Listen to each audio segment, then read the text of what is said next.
Technocrat কোটায় যুব ক্রীড়া প্রতিমন্ত্রী আমিনুল হক কূটনৈতিক সম্পর্ক ঠিক রেখে ক্রীড়াঙ্গনকে রোল মডেলে রূপান্তরের লক্ষ্য।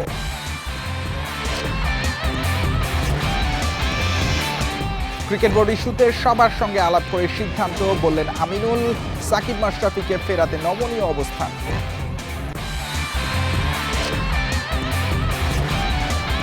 যুব ক্রীড়া মন্ত্রণালয়ের ভার একজন ক্রীড়াবিদের কাঁধে। টেকনোক্র্যাট কোটায় প্রতিমন্ত্রী জাতীয় ফুটবল দলের সাবেক অধিনায়ক আমিনুল হক দীর্ঘ জল্পনা আর রাজনৈতিক চড়াই উতরাই পেরিয়ে ক্রীড়াঙ্গনের অভিভাবক হলেন তিনি। সবার সঙ্গে সমন্বয় আর কূটনৈতিক সম্পর্ক ঠিক রেখে ক্রীড়াঙ্গনকে রোল মডেলে রূপান্তরের লক্ষ্য আমিনুলের। খেলাধুলায় নিবেদিত প্রাণ আমিনুল হককে অভিভাবক হিসেবে পাওয়ার প্রত্যাশা ছিল ক্রীড়াঙ্গনের বেশিরভাগ মানুষের। হলেও তাই যুব ও ক্রীড়া প্রতিমন্ত্রীর দায়িত্ব পেলেন জাতীয় ফুটবল দলের সাবেক অধিনায়ক। ঢাকা 16 আসনের নির্বাচনে হাড্ডাহাড্ডি লড়াইয়ের পর অল্প ভোটে হেরে গেলেও মন্ত্রিসভায় ঠাঁই হলো ঠিকই। এতে বোঝা হয় বিএনপির রাজনীতিতে আস্থার নাম আমিনুল হক। ক্রীড়াঙ্গনে আমিনুলের অভিজ্ঞতা, দক্ষতা ও দলের প্রতি ত্যাগের কারণে বিএনপি তাকে টেকনোক্র্যাট কোটায় বিবেচনা করেছে। সাবেক তারকা ফুটবলারের পরিচয়ে এতদিন দেশের ক্রীড়াঙ্গন নিয়ে ভেবেছে আমিনুল। এবার যুব ও ক্রীড়া প্রতিমন্ত্রী হিসেবে তার হাতেই ক্রীড়াঙ্গনকে আরও এগিয়ে নেওয়ার চ্যালেঞ্জ। 90-এর দশকের মাঝামাঝি ফুটবল ক্যারিয়ার শুরু আমিনুলের। সুনামের সঙ্গে খেলেছেন আবাহনী, মোহামেডান, মুক্তিযোদ্ধা সহ দেশের সকল শীর্ষ ক্লাবে। 2003 সালে বাংলাদেশের সাফ জয়ের অন্যতম নায়কও ছিলেন আমিনুল। খেলোয়াড়ি জীবন শেষে যোগ দেন বিএনপিতে। গত এক যুগের বেশি সময় অনেক জুলুম ও নির্যাতনের শিকার হয়েছেন আমিনুল। অবশেষে পেলেন প্রতিদান। অন্তর্বর্তী সরকারের সময় এলোমেলো হয়ে পড়া ক্রিকেট গুছিয়ে নেওয়ার চ্যালেঞ্জ সবচেয়ে বেশি। সঙ্গে পিছিয়ে পড়া অনেক খেলাধুলাকে এগিয়ে নিতে আমিনুলেই আস্থা নতুন সরকারের। পিয়াস সাহা, ইন্ডিপেন্ডেন্ট নিউজ। ক্রীড়াঙ্গনে দুর্নীতি দমনে জিরো টলারেন্সে কাজ করতে চান ক্রীড়া প্রতিমন্ত্রী আমিনুল হক। বলছেন সব ফেডারেশনের সঙ্গে বসে নানা সিদ্ধান্ত নেবেন। ক্রিকেট বোর্ডের বিষয়েও চূড়ান্ত সিদ্ধান্ত নিতে চান আলোচনা করেই। সাকিব মাশরাফি প্রসঙ্গে নমনীয় অবস্থান। অন্যদিকে ফুটবলেও সুদিন ফেরাতে চান আমিনুল। নির্বাচনে হতাশ হতে হয়েছে, কম ব্যবধানে হারতে হয়েছে নিজ আসনে। তবে রয়েছে কারচুপির নানা অভিযোগ। প্রধানমন্ত্রী ভরসা রেখেছেন, দেয়া হয়েছে ক্রীড়াঙ্গনের গুরুদায়িত্ব। আপনার সাথে আমাদের ক্রীড়াবিদ, আমাদের যারা ক্রীড়া সংগঠক কিংবা ক্রীড়া সাংবাদিক যারা রয়েছেন, সকলেই একটি পরিবারের মতো। কিভাবে আমাদের সকলের উদ্দেশ্য কিন্তু আমাদের বাংলাদেশে ক্রীড়াঙ্গনকে কিভাবে এগিয়ে নিয়ে যেতে পারি, এটাই তো মূল টার্গেট। সো এইখানে ভিতরে কে বা কাহারা যদি কেউ কোনো দুষ্টামি কিংবা ষড়যন্ত্র করার চেষ্টা করে, সেটা করার আশা করি আর ভবিষ্যতে সুযোগ পাবে না।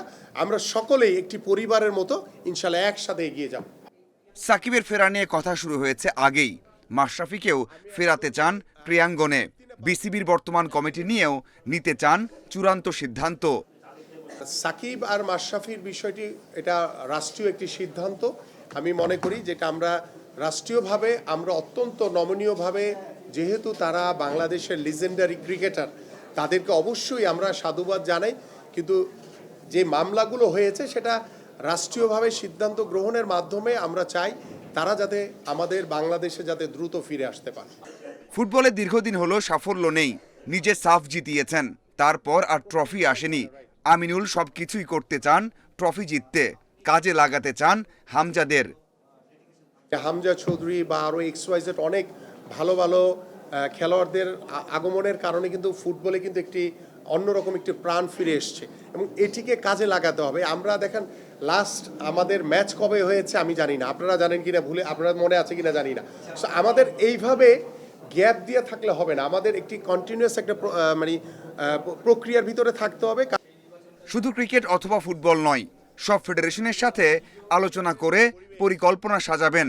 কোথাও কোনো দুর্নীতি দেখতে চান না ক্রীড়া প্রতিমন্ত্রী। আমার কাছে হচ্ছে আমাদের খেলোয়াড়, ক্রীড়া সংগঠক, ক্রীড়া সাংবাদিক আমাদের দেশের একটি অর্জন। তো সেটিকে এগিয়ে নিয়ে যাওয়ার জন্য আমার কাছে মনে হয় যে আপনাদের পরামর্শ, আমাদের যে চিন্তা ভাবনা রয়েছে, আমাদের যে পরিকল্পনা রয়েছে, সেগুলোকে একত্রিত করে আমরা ডেফিনেটলি সামনের দিকে এগিয়ে যাব। নিয়ম ভেঙে সাংবাদিকদের বিসিবিতে ঢুকতে দেয়নি বুলবুলের বোর্ড। প্রধান নির্বাহীকে এক কলে সংবাদ মাধ্যমকে ফিরিয়ে দিয়েছেন স্বাধীনতা। Mazharul Islam, independent news. Super 8-এর 7 দলই চূড়ান্ত। অস্ট্রেলিয়া, আফগানিস্তান বাদ পড়েছে। এ গ্রুপ থেকে পাকিস্তানের ভাগ্য ঝুলে রয়েছে। বুধবার নামিবিয়ার বিপক্ষে জিততে হবে সালমান সাইমদের। কলম্বোয় ম্যাচ শুরু বাংলাদেশ সময় বেলা 3:30টায়। নেদারল্যান্ডসের বিপক্ষে রোমাঞ্চকর জয়ের পর যুক্তরাষ্ট্রকে সহজেই হারায় পাকিস্তান। তবে ভারতের কাছে বিধ্বস্ত হয়ে চাপে সালমান আগার দল। শেষ ম্যাচে নামিবিয়াকে হারালেই সুপার 8-এ পৌঁছে যাবে তারা। নামিবিয়া 3 ম্যাচের সবকটি হেরেছে। শক্তিমত্তায় এগিয়ে থাকলেও সতর্ক হয়েই নামবে পাকিস্তান। একাদশে পরিবর্তনের সম্ভাবনা জোরালো। অফ ফর্মে বাদ পড়তে পারেন বাবর আজম ও শাহিন আফ্রিদি। পবিত্র রমজান উপলক্ষে আগের মতোই বিশেষ ব্যবস্থা চালু রাখছে ইংলিশ প্রিমিয়ার লিগ। মুসলিম ফুটবলাররা যেন ইফতার করতে পারেন সেই জন্য ম্যাচ চলাকালে দেয়া হবে সংক্ষিপ্ত বিরতি। এই সপ্তাহে শুরু হচ্ছে রমজান। মূলত শনিবার বিকেল 5:30 আর রোববার বিকেল 4:30টার ম্যাচগুলোতে খেলা থামানোর প্রয়োজন হতে পারে। আগের মতোই ক্লাব অধিনায়ক ও ম্যাচ অফিসিয়ালরা খেলার স্বাভাবিক কোনো বিরতির মুহূর্ত বেছে নেবেন যাতে মুসলিম খেলোয়াড় বা কর্মকর্তারা রোজা ভাঙতে পারেন। তবে এটাকে দলীয় পানির বিরতি বা কৌশলগত টাইম আউট হিসেবে ব্যবহার করা যাবে না। 2021 সালে প্রিমিয়ার লিগে মুসলিম খেলোয়াড়দের রোজা ভাঙার সুযোগ দিতে আনুষ্ঠানিকভাবে এই ব্যবস্থা চালু করা হয়। এ ছিল আজকের যত খেলা। ইন্ডিপেন্ডেন্ট টেলিভিশনের সব খবর বিস্তারিত জানতে চোখ রাখুন ফেসবুক, ইউটিউব এবং এক্সে। আমন্ত্রণ পরের আয়োজনে।